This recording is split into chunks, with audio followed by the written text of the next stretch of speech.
Buenos días. Agradezco a la Asociación Crecer y en su nombre a Susana Sempere la oportunidad que me ha dado de hablar en este congreso y en concreto del déficit de la hormona de crecimiento, labor a la que me dedico en gran parte, ya que trabajo en la unidad de endocrinología pediátrica del Hospital Virgen de la Risaca de Murcia, pues a tiempo completo. Dedicándome a eso. Bien, pues empiezo la charla con una cita de John Fitzgerald Kennedy que dice que la conformidad es el carcelero de la libertad y el enemigo del crecimiento. Porque de crecimiento precisamente es de lo que vamos a tratar. El crecimiento es el proceso fisiológico más característico de la edad pediátrica que va desde la concepción hasta la etapa adulta y no solamente abarca cambios morfológicos, sino también funcionales que maduran al individuo. Se trata de un proceso genéticamente determinado y modulado por una serie de factores, siendo el resultado final una interacción compleja entre genes y ambiente. En esta diapositiva podemos ver pues, los factores que pueden intervenir en el crecimiento. Los hay determinantes, como pueden ser los genes, permisivos, como la nutrición, realizadores, como el esqueleto y el cartílago de crecimiento, y los reguladores del mismo, entre los que se encuentra el tema del que vamos a tratar hoy, el eje GH u hormona de crecimiento y sus factores de crecimiento, el más importante de ellos, como ahora veremos, la IGF-1. Bien, pues esta hormona de crecimiento es el factor regulador fundamental, pero como podemos ver en esta otra diapositiva, no inicia su influencia hasta una segunda etapa del crecimiento. En esta diapositiva podemos apreciar que la curva de crecimiento humano tiene una morfología sigmoide formada por dos periodos de crecimiento muy rápido, que en concreto son el periodo, digamos, prenatal, primer y segundo año, y otro periodo de crecimiento muy rápido que sería la etapa puberal. Más luego un componente de crecimiento menos rápido, con menos aceleración. Pues bien, la suma de estas tres etapas, componente de la primera infancia, segunda infancia y el crecimiento puberal, sería el crecimiento total. Bien, en la primera infancia, los factores de crecimiento, la producción de los factores de crecimiento no depende de la hormona de crecimiento y sí fundamentalmente de factores nutricionales. Es a partir del segundo año cuando el niño se sitúa en un canal de crecimiento que probablemente no abandone hasta la pubertad, salvo que haya patologías que interfieran en el mismo, y es a partir de esta época, es decir, a partir de esta segunda etapa, cuando el genotipo y la hormona de crecimiento como factor regulador empiezan a tener progresivamente, adquirir más peso. En la etapa puberal no solamente será la hormona de crecimiento, sino el eje hipotálamo hipófiso gonadal. Factores de crecimiento en la primera etapa y a partir de entonces factores reguladores y genotipo son los que intervienen. Esto sería un pequeño resumen gráfico de cómo se produce la hormona de crecimiento y cómo actúa o cuál es el eje, una representación gráfica del eje de la hormona de crecimiento desde su secreción hasta su acción en el mismo cartílago. La hormona de crecimiento se produce a nivel de la adenohipófisis, es estimulada su liberación por factores como el factor liberador de hormona de crecimiento humana e inhibida su liberación por factores por neuropéptidos como la somatostatina. Se produce de forma pulsátil, de tal manera que, como veremos más adelante, podemos tomar una determinación en plasma al azar y encontrarla en un pico o también encontrarla en un valle o depresión. Cuando es liberada, se encuentra aproximadamente en un 50% en forma libre en plasma y el otro 50% se une a su proteína transportadora que resulta de la hidrólisis de la parte externa del receptor hepático. Bien, pues cuando llega a este receptor, a nivel del hígado, fundamentalmente, activa una serie de vías de señalización intracelular que ponen en marcha la síntesis de factores de crecimiento. Es decir, los factores de crecimiento se sintetizan fundamentalmente a nivel hepático a instancias de la hormona de crecimiento. El factor de crecimiento fundamental, o insulin growth factor, porque tiene mucha similitud su estructura con la insulina, es el factor de crecimiento tipo 1, IGF-1, también conocida con el nombre de somatomedina C. En plasma se une a una proteína transportadora también fabricada en el hígado e inducida su liberación y fabricación por la hormona de crecimiento, que son las IGF binding protein o proteínas de unión de las IGFs. La más importante es la tipo 3. A este complejo bimolecular se debe unir una tercera molécula de producción también hepática y estimulación por la hormona de crecimiento, que es la subunidad ácido lábil. Todo ello forma un complejo trimolecular que estabiliza los factores de crecimiento hasta que llega a la placa o cartílago de crecimiento. Aquí, a este nivel, se libera por las proteasas circulantes la IGF-1, que sobre su receptor hará que prolifere la zona de cartílago hipertrófico y aumente la aposición ósea, la osificación del mismo, permitiendo así el crecimiento longitudinal. Esto sería otra representación de lo mismo, hormona de crecimiento, cambia su conformación, dimeriza su receptor, activa las vías de señalización intracelular que harán finalmente que se produzcan los factores de crecimiento que actuarán sobre el cartílago permitiendo una posición de hueso y facilitando el crecimiento longitudinal. El crecimiento no solamente es el único efecto que tiene la hormona de crecimiento, también actúa a múltiples niveles, sobre todo a nivel metabólico, aumentando la masa magra corporal, aumentando la masa muscular, disminuyendo el tejido adiposo periférico, mejorando la captación de la glucosa. También aumenta el tamaño y la función de los órganos. Es decir, no solamente actúa a nivel de crecimiento, sino que la hormona de crecimiento tiene acciones multisistémicas generalmente beneficiosas. ¿Y qué es el déficit de hormona de crecimiento? Pues es su falta de producción, su falta o insuficiencia de la secreción de hormona de crecimiento que conduce a la disminución de sus factores y que conlleva, por tanto, la disminución del crecimiento. Es una entidad rara, infrecuente, aunque pueda pensarse lo contrario. Hay una prevalencia, según autores, de entre 3.000 y 10.000 niños y constituye entre el 2 y el 5% de las causas de talla baja. ¿Por qué se puede producir la hormona de crecimiento? Bien, pues a la derecha de esta diapositiva he representado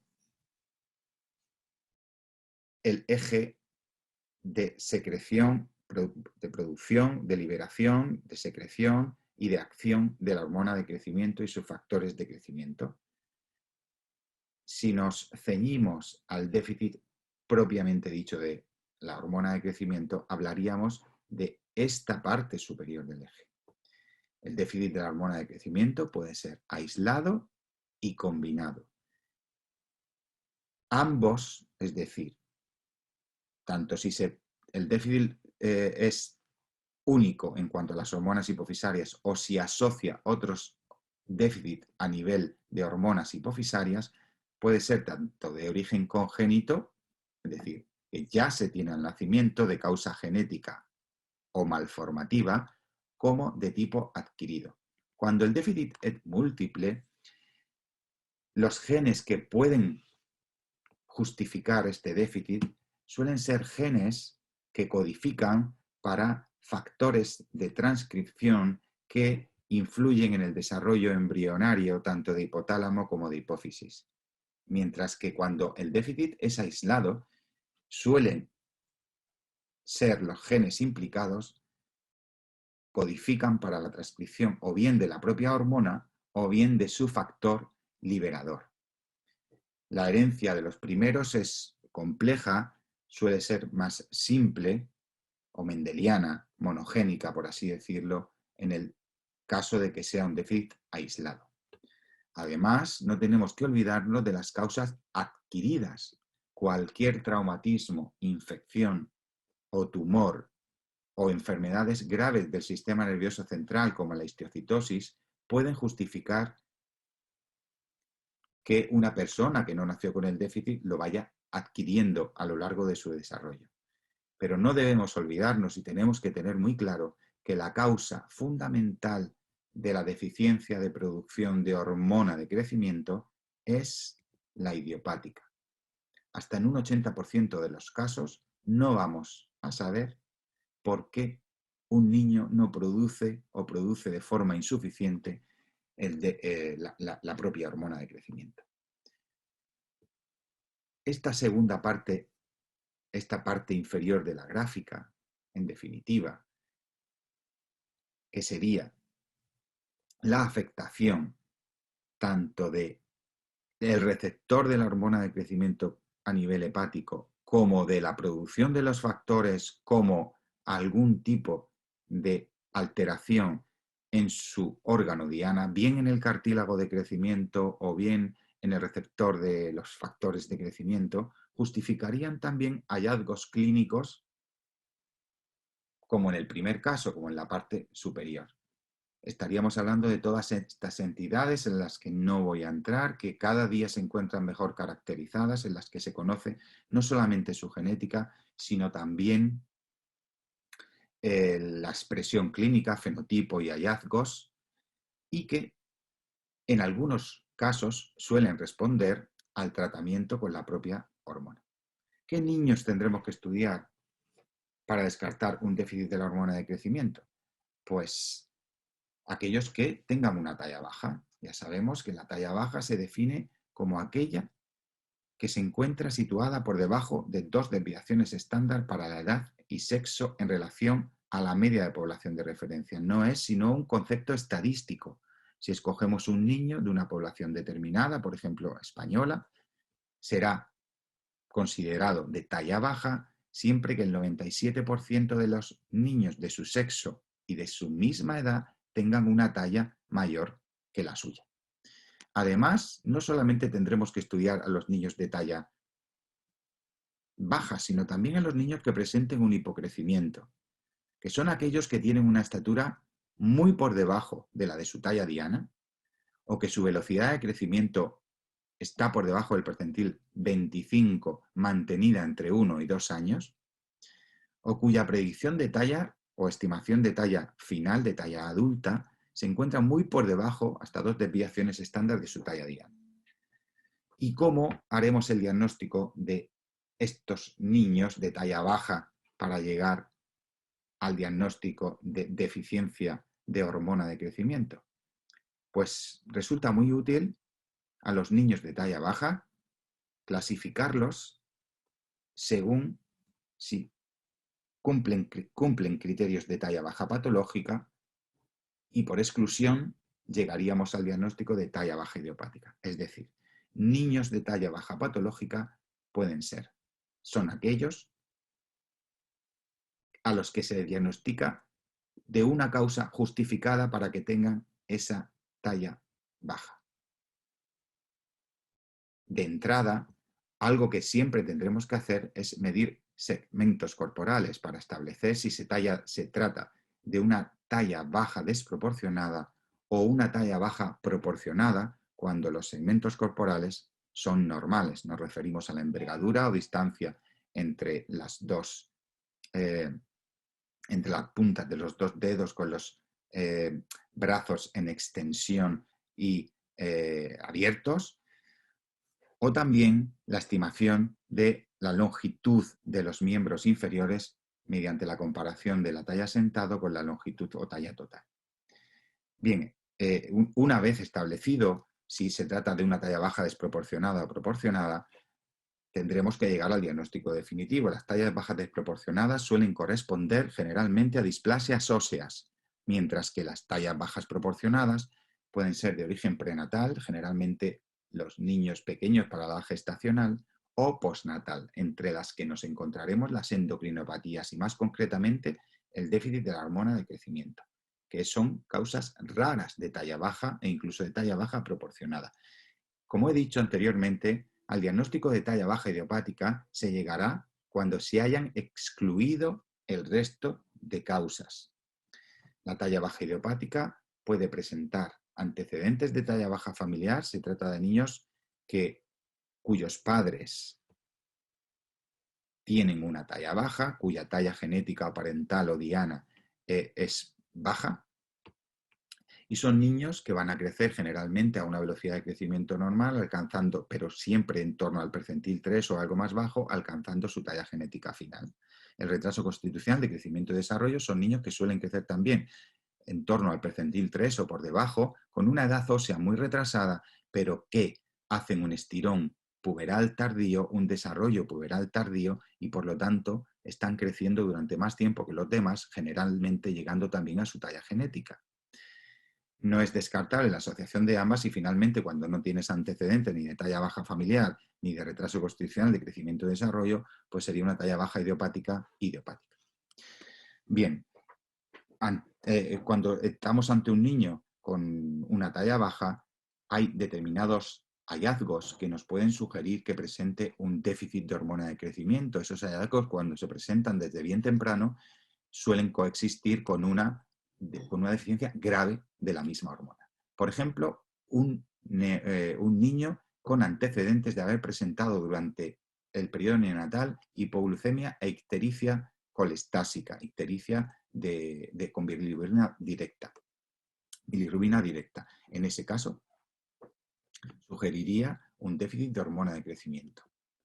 El micropene o la bolsa escrotal hipotrófica, el escroto atrófico, también sugieren un déficit de hormona de crecimiento asociado a un déficit múltiple, así como la criptorquidia, es decir, la ausencia de los testes a nivel del escroto, testes intraabdominales o en canal.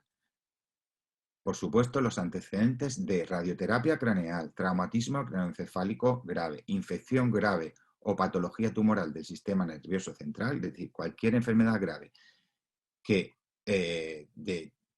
haya afectado a nuestro paciente al sistema nervioso central, pues justifica la sospecha de un déficit de hormona de crecimiento. Por último, que haya un familiar afecto de hormona de crecimiento en un niño con una talla baja. ¿Y cómo vamos a encontrar a estos niños? Pues suelen presentar unos hallazgos clínicos sugestivos en la exploración física, además de, evidentemente, la talla baja. Suelen presentar una frente abombada, amplia, los rasgos centrofaciales, la nariz, la boca, en comparación con el resto de la cara, suelen ser bastante estrechos. La línea centrofacial suele ser muy estrechita en comparación con el resto de la cara. Tienen una megacefalia relativa o absoluta. La cabeza suele ser grande. La raíz de la nariz suele ser en lo que se llama silla de montar, o sea, plana. Además, por afectación o inmadurez del cartílago laríngeo, suelen tener una voz aflautada, muy aguda. La redistribución de la grasa corporal, veíamos que es una hormona lipolítica. Su ausencia justificaría pues una obesidad de tipo troncular que se deposita alrededor del abdomen. También el micropene. Es frecuente que asocie el déficit grave de hormona de crecimiento el pene de longitud pequeña. Y además suelen presentar los extremos de los miembros pequeñitos. Es lo que se conoce con el nombre de acromicria. Bien, este fenotipo, estos hallazgos clínicos suelen presentarlos los niños que tienen un déficit de hormona de crecimiento grave, que como sabemos es una patología frecuente y la gravedad también es todavía más rara. Pero en cualquier caso sería el fenotipo clásico del déficit de hormona de crecimiento. Evidentemente, déficits más parciales, más leves, más discretos, no se presentarían con este fenotipo, con estos hallazgos clínicos tan sugerentes, tan sugestivos de un déficit grave. Se podrían presentar absolutamente sin ningún tipo de hallazgo clínico que fuera sugerente, es decir, con un fenotipo ausente de cualquier rasgo característico del déficit anterior. Son los déficits más leves. Evidentemente se presentarían con una talla baja o bien con un hipocrecimiento. No he hablado, o lo he nombrado someramente, la velocidad de crecimiento. La velocidad de crecimiento en el estudio de cualquier niño que veamos en una consulta por talla baja o hipocrecimiento es el parámetro clínico fundamental. La velocidad de crecimiento compara dos tallas con un periodo de tiempo mínimo de 6 meses y máximo de 15 meses y se considera patológica siempre que la velocidad de crecimiento disminuya del percentil 25 de forma mantenida. Hay algunos autores que la justifican con 6 meses por debajo del percentil 10. Bien, tendríamos que ajustarla siempre a una gráfica adecuada. Aquí tenemos un ejemplo de un niño, a la derecha la gráfica de velocidad de crecimiento, que inicialmente parece que crece regular y luego ya empieza a crecer mal y en concreto tiene una velocidad de crecimiento muy bajita, muy por debajo de la gráfica de los límites normales, que justificaría el aplanamiento de la curva de talla. Bien, para el estudio de un niño con una talla baja, siempre se solicitan algunas pruebas complementarias básicas que a casi todos nos sonarán. Una analítica general, el despistaje de la celiaquía que por sí misma puede enlentecer el crecimiento y producir talla baja. Siempre se hace un cribado de hipotiroidismo, aunque en nuestra zona es muy raro que un hipotiroidismo justifique una talla baja, puesto que se suele, digamos, diagnosticar bastante antes de que afecte al crecimiento. Cuando es niña, considerar el cariotipo, puesto que las monosomías del cromosoma X, o también conocidas con el nombre de síndrome de Turner, pueden justificar un hallazgo de talla baja idiopática sin rasgos sugestivos. También, como todos conoceréis, pues una radiografía de la mano, que sería la valoración de la edad para ver de la maduración ósea. Bien, hechas estas analíticas, estas exploraciones complementarias consideradas de tipo general, en los niños en los que la velocidad de crecimiento es persistentemente baja, los niños bajitos o cuya velocidad de crecimiento es baja o cumple lo que habíamos comentado de un niño con hipocrecimiento, tendremos que valorar los factores de crecimiento. Ya los hemos nombrado anteriormente cuando hablábamos del eje y en concreto los factores de crecimiento más importantes son el IGF-1 o somatomedina C. Como habíamos dicho, la hormona de crecimiento se produce de forma pulsátil. Su determinación no tiene demasiado sentido porque nos podemos encontrar con una depresión de sus niveles o un pico y no tiene demasiado valor. Anteriormente se hacía la secreción integrada nocturna de la misma, puesto que se sabe que se producen más pulsos por la noche, pero hoy en día se recurre a una estimación indirecta de la misma de una forma inicial, es decir, a la valoración de sus factores de crecimiento, en concreto la somatomedina C y, como veremos, su proteína de unión fundamental o BP3. Estos tienen una vida media mucho más estable, los niveles en plasma se mantienen mucho más constantes, no ocurre como con la hormona de crecimiento que tienen pulsos y por lo tanto tienen una buena correlación con los mismos. En concreto, los valores de IGF-1 suelen ser más bien bajitos en menores de 3 años y además su concentración se halla influida por el estado nutricional, estando disminuidos en niños desnutridos, aunque sea con una desnutrición leve. También se hallan bajos en hipotiroidismo, en resistencia a hormona de crecimiento, insuficiencia renal o cáncer. No ocurre lo mismo con la BP3, que es más específico pero menos sensible. Es más específico porque discrimina más los niños con el déficit y porque tiene concentraciones más elevadas y por lo tanto hay menos solapamiento entre sujetos sanos y sujetos patológicos.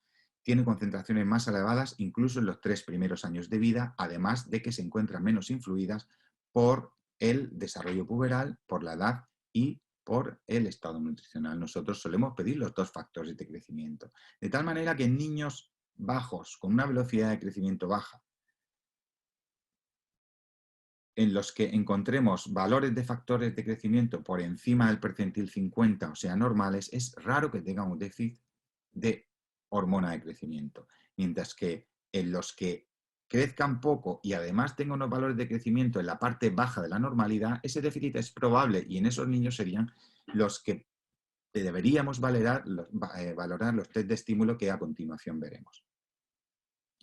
En los que tengan los factores de crecimiento muy bajos, es decir, por debajo del percentil 3 para su edad y su sexo, el déficit de hormona de crecimiento será muy probable. Como vemos, son un arma muy, digamos, orientativa que nos ayuda mucho para el diagnóstico. Bien, los test de estímulo. Los test de estímulo son pruebas para valorar la reserva y la secreción de hormona de crecimiento. Como habíamos visto, se produce de forma pulsátil, estimulando su secreción y viendo hasta qué límite, hasta qué punto llega, pues podemos valorar si se produce de forma normal o no. En principio, son pruebas, en teoría, ideales, pero tienen muchos inconvenientes y, por lo tanto, están hoy en día muy discutidas.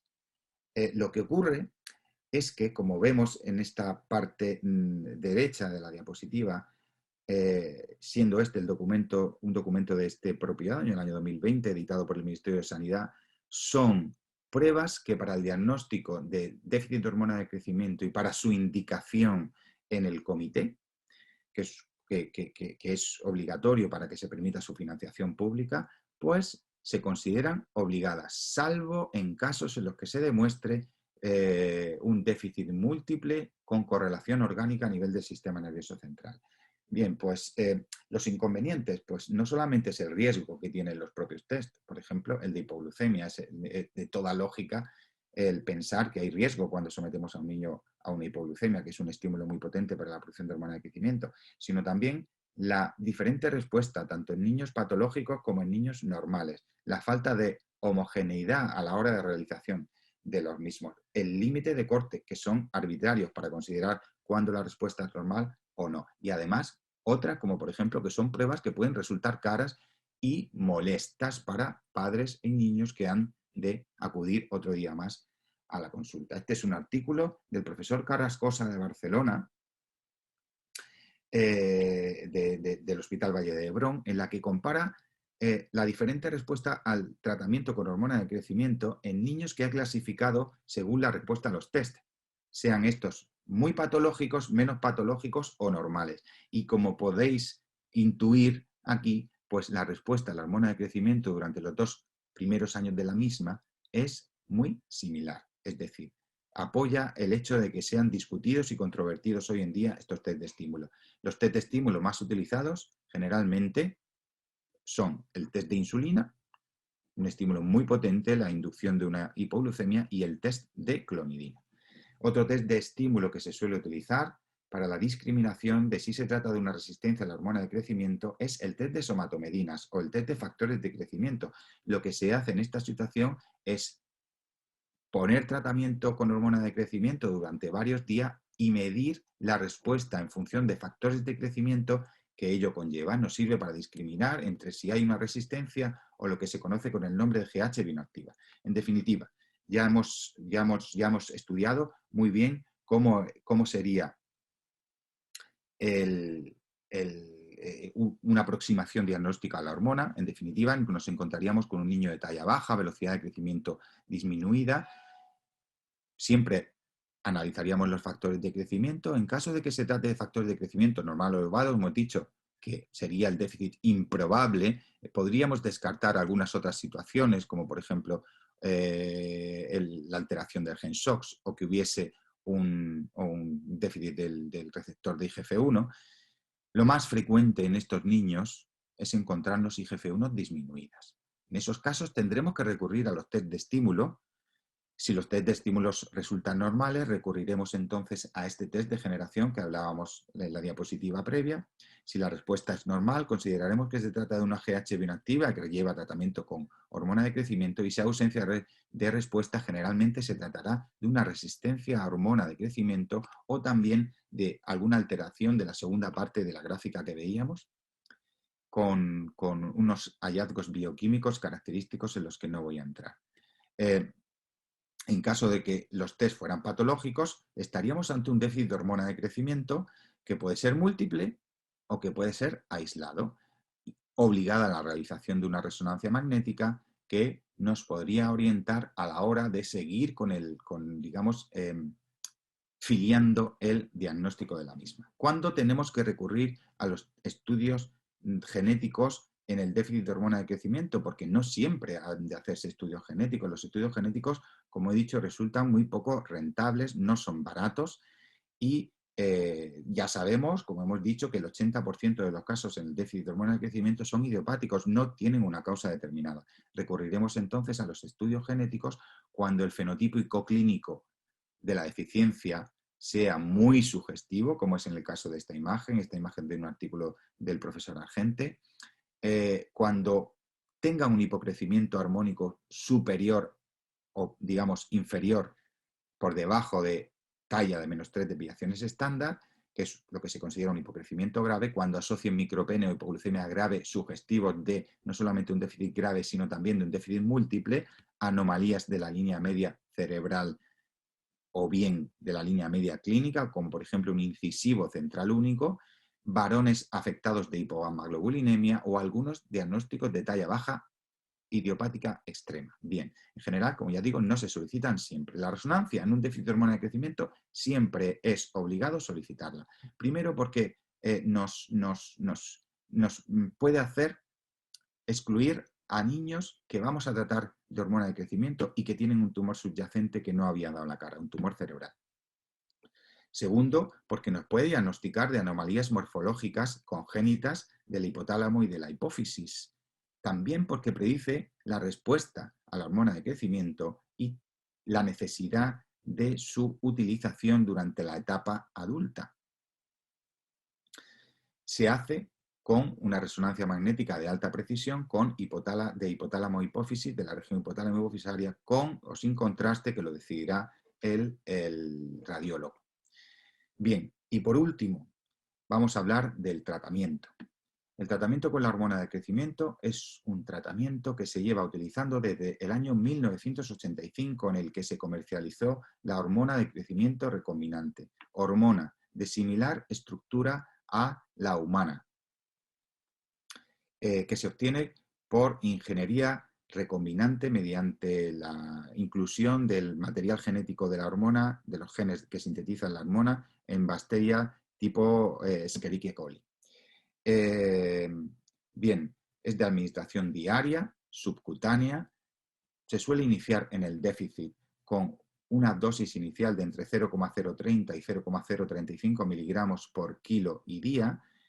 Se ajusta esa dosis según la velocidad de crecimiento, entendiendo como una buena respuesta el primer año la velocidad de crecimiento que aumenta el percentil 75 o una ganancia de talla según diferentes autores de entre 0,3 y 0,5 desviaciones de talla en un año.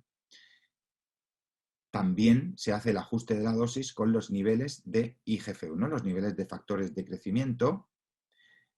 En algunos casos se admite que la hormona de crecimiento para el déficit se suele ajustar al alta durante el estirón puberal, que como saben se potencia su acción con los esteroides sexuales que producen las gónadas en esta etapa.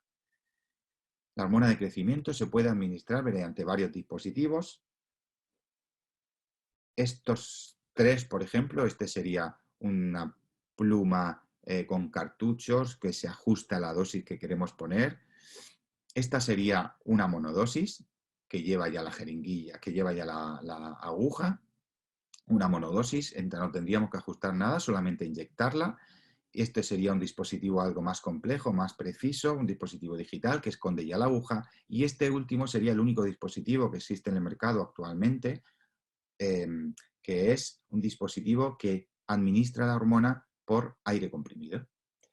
Bien, también disponemos de dispositivos, estos complejos que decía, en concreto el EasyPod, que tienen aplicaciones EasyPodcones que nos permiten controlar si el paciente se administra la hormona bien o incluso si no se la administra. Estos serían los gráficos de los últimos 6 meses de un paciente mío, en la que debemos comprobar que el paciente se administra la hormona de crecimiento. Aquí tenemos un día de olvido, este punto naranja. Nos sirve para comprobar efectivamente la adherencia al tratamiento. Se han propuesto factores que predicen buena respuesta al mismo, como por ejemplo la edad al diagnóstico, a menos edad, mejor respuesta, la talla al diagnóstico, a menor talla, más respuesta, la duración del tratamiento, cuanto más tratamiento mejor, que se trate de un déficit de hormona de crecimiento grave o bien la respuesta de la velocidad de crecimiento el primer año o la ganancia de talla el primer año del mismo. Bien, los efectos adversos, pues por mucho que hayamos oído hablar de la hormona de crecimiento que produce muchos efectos adversos, la realidad es que no es así. Es una hormona muy segura y muy eficaz, como ahora veremos. Se trata, efectos adversos, los que se producen a corto plazo son los más frecuentes, y en concreto las cefaleas, que a veces pueden ser unas cefaleas que pueden sugerir un cuadro grave, un cuadro de hipertensión intracraneal, que es lo que se conoce como un pseudotumor cerebri, dolor de cabeza intenso, vómitos y hallazgos que sugieren que haya pues alguna lesión orgánica intracerebral, pero que en la realidad, cuando recurrimos a una resonancia magnética, no están ahí. Suele solucionarse disminuyendo la dosis y reiniciando el tratamiento, suspendiendo inicialmente y disminuyendo la dosis con el reinicio. Otro efecto relativamente frecuente, aunque yo he de decir que nunca jamás lo he visto, es la epifisiolisis de la cabeza femoral, el empeoramiento de la esclerosis preexistente, que es discutido que se deba a la hormona de crecimiento, y otros más raros, muy raros diría yo, la pancreatitis, la ginecomastia, el aumento del tamaño de las lesiones pigmentadas, síndrome del túnel carpiano, edema y artralgias. Son extremadamente raros. Yo, la realidad es que nunca he visto ninguno de ellos, salvo las cefaleas. Evidentemente se trata de hormona de crecimiento. Todos podemos pensar que tiene cierto efecto sobre el crecimiento de tejidos anómalos e incluso la inducción de tumores, pero la realidad es que no es así. No se ha demostrado mayor incidencia de cáncer, ni de primeros tumores, ni de recidivas tumorales, ni de segundos tumores atribuibles de forma clara a la hormona de crecimiento. Ni eso, ni otras patologías como accidentes cerebrovasculares. La realidad es que, como digo, se trata de una hormona muy segura y con escasos efectos secundarios, pero en cualquier caso deben ser una hormona monitorizada, seguida por personal cualificado y que tenga suficiente experiencia en su manejo. Estos son ejemplos que he traído de mis pacientes, de, por ejemplo, un niño con una pobre respuesta, que parece que primero hizo un crecimiento recuperador adecuado y que incluso luego llegó a situarse en percentiles por encima de la talla normal, pero que finalmente terminó cayendo por debajo del percentil 3.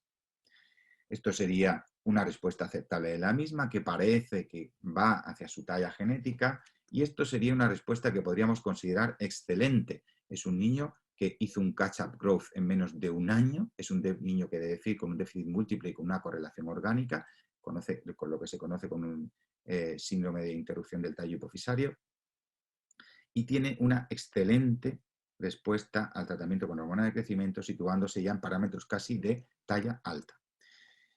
En cuanto a la eficacia, bueno, comentar solamente unos pocos artículos ya para acabar. Se trata de un artículo que valora la eficacia del tratamiento con hormona de crecimiento en el déficit. Se trata de un artículo publicado por la doctora Martínez Aedo, del Grupo Español, en concreto del Hospital Provincial de Málaga, en el que se estudia a 97 pacientes con un déficit aislado de hormona de crecimiento y que se ve que la hormona es eficaz, se considera eficacia porque casi el 80% de los pacientes alcanzaron su talla diana, que solamente el 40% mantuvo el déficit en la etapa adulta y que ninguno tuvo efectos secundarios de tipo grave. Esto es un estudio algo más amplio, retrospectivo, que se hizo con la base de datos desarrollado por Pfizer, en concreto con la base de datos KICS, que se recurrió al estudio del déficit de hormona de crecimiento en 2.327 pacientes diagnosticados de la misma,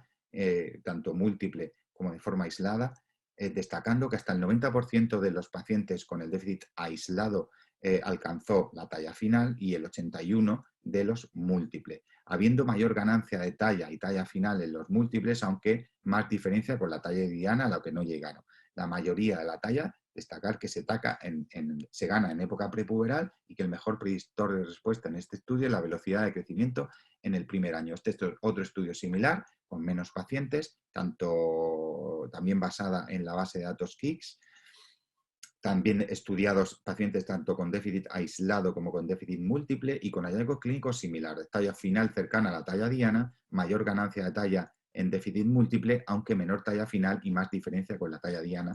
En este caso, el mejor predictor de respuesta, ganancia de talla en el primer año. Otros tratamientos que se puedan utilizar, además de la propia hormona de crecimiento, en los pacientes con déficit. Análogos de gonadotrophinas. Es decir, análogos de GnRH, perdón. A la derecha tengo un estudio en el que lo que pasa es que se trata de un estudio con muy escaso número de pacientes, en las que se utilizó en pacientes deficitarias la frenación puberal con análogos durante 2 años aproximadamente, objetivándose una mayor ganancia de talla a talla final y mayor cercanía con la talla genética. La realidad es que los análogos no se recomiendan de forma generalizada. Hay insuficientes estudios de seguridad y eficacia y hemos de entender que se utilizan basándose en el teórico enlentecimiento de la maduración de hueso que produce la frenación puberal con análogos.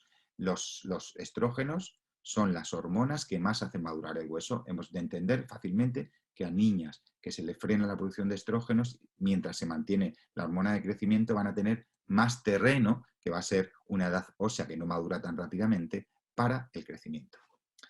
Inhibidores de aromatasa son anastrozol y letrozol. Son fármacos que se utilizan generalmente en el tratamiento del cáncer de mama y lo que consiguen es menor producción de estrógenos que provienen de andrógenos, que provienen de la testosterona. Serán, por lo tanto, un fármaco que se utilizará en niños, en concreto en niños puberales. Hay muy pocos estudios. En concreto, una revisión de la Cochrane nos dice que los inhibidores de aromatasa producen mejorías de los parámetros de crecimiento a corto plazo, pero no hay evidencia que apoye que hay mejoría en la talla final. De los pocos estudios que he encontrado, que son un estudio aleatorizado, es decir, que se randomizan a qué grupos pasa el paciente, tenemos niños con talla baja idiopática no deficitarios que se tratan con hormona de crecimiento, niños que se tratan con inhibidores de aromatasa y, por último, niños que se tratan con ambos, con mayor ganancia de talla. También he de nombrar pues, que está en ciernes, en mercado, ya se están haciendo estudios en fase 3, la hormona de crecimiento de larga duración. Es una hormona de crecimiento que se administrará entre 7 y 14 días. Bien, pues los estudios que se están desarrollando no han hallado diferencias estadísticamente significativas en cuanto a eficacia de talla y velocidad de crecimiento comparada con la diaria, sí en cuanto a niveles de IGF-1, pero casi todos, es decir, que tienen niveles más altos de factores de crecimiento, pero casi todos por debajo de los niveles de seguridad, es decir, que siguen siendo fármacos seguros a priori, y que aunque sí se han datado más efectos secundarios, no se han objetivado que sean de forma estadísticamente significativa. Y ya termino con unas conclusiones diciendo simplemente que la deficiencia de hormona de crecimiento es una enfermedad rara, que en la mayoría de las ocasiones se trata de un déficit aislado y que, como decía, es de causa desconocida, idiopática, que los déficits hormonales múltiples, antecedentes de familiares de déficit o las malformaciones congénitas se correlacionan más con alteraciones genéticas y que, por último, el diagnóstico se basa en criterios auxológicos, bioquímicos y hormonales.